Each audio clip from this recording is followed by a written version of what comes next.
देखिए भाई, दिवाली भी खत्म हो गई और छठ पूजा भी, लेकिन आपके मन से यानी जनता के मन से एक सवाल नहीं खत्म हो रहा है कि आखिर बिहार में सरकार किसकी बनेगी। और मैं आपसे ऐसा बोलूं कि अब की बार बिहार में यादवों की सरकार बन सकती है, लेकिन शर्त एक है। यह खुलासा करने से पहले आप जानिए कि आप देख रहे हैं नवभारत लाइव और मैं हूं पीयूष तिवारी। अब आते हैं मेन मुद्दे पर।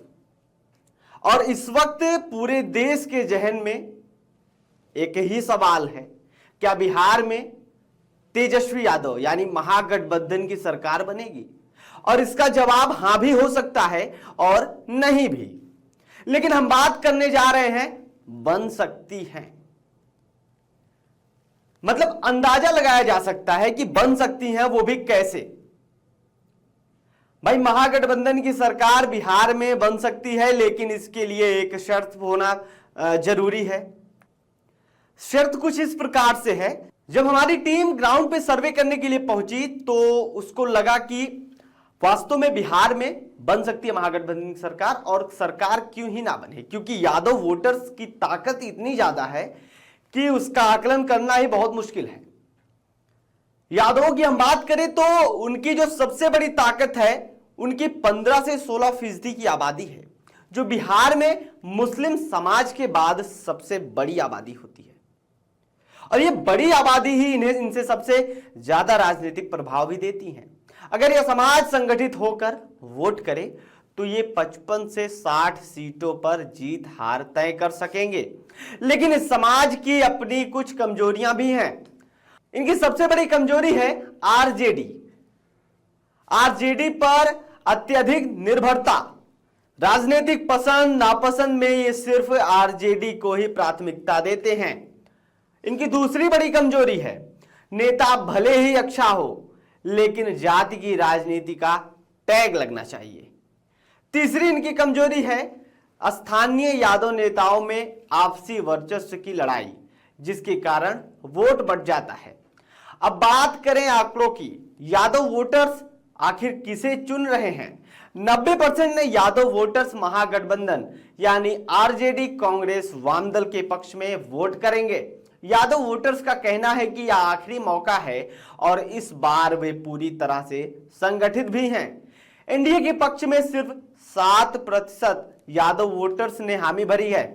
इसमें से भी ज्यादातर वोटर्स बीजेपी को वोट दे रहे हैं, लेकिन यह वोट तब मिलता है जब एनडीए किसी मजबूत यादव उम्मीदवार को टिकट देती है। बात करें प्रशांत किशोर की, तो प्रशांत किशोर की जनसुराज पार्टी के लिए मात्र 2% यादव वोटर्स वोट करने की इच्छा जताई है। पीके के दावों के विपरीत यादव समाज का कहना है कि इस बार संगठित होने के चलते पीके के वोटर्स को वोट करना बहुत ही मुश्किल होगा। यानी यादव वोटर्स के दम पर महागठबंधन मजबूत दिख रहा है, लेकिन सरकार बनाने के लिए एक और बड़ी शर्त है। अब आते उसी शर्त पे, आपने सुना होगा कि आरजेडी या कांग्रेस बिहार में सबसे बड़ा समीकरण इनका एम और वाई समीकरण है, यानी मुस्लिम और यादव समीकरण। और हालिया की बात करें तो पप्पू यादव का एक वीडियो भी वायरल हो रहा है, जिसमें कहते हैं मैं पप्पू यादव खान, मैं मोहम्मद पप्पू यादव हूं। यानी आरजेडी से माफ करिए, यानी कांग्रेस से ये जुड़े हुए हैं पप्पू यादव, और वास्तव में यादव के साथ ये मोहम्मद पप्पू यादव कह रहे हैं। तो मान के चलिए कि ये मोबाइल समीकरण पे परफेक्ट बैठ रहे हैं।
यही शर्त है कि AIMIM के अलायंस करना चाहिए था इनको।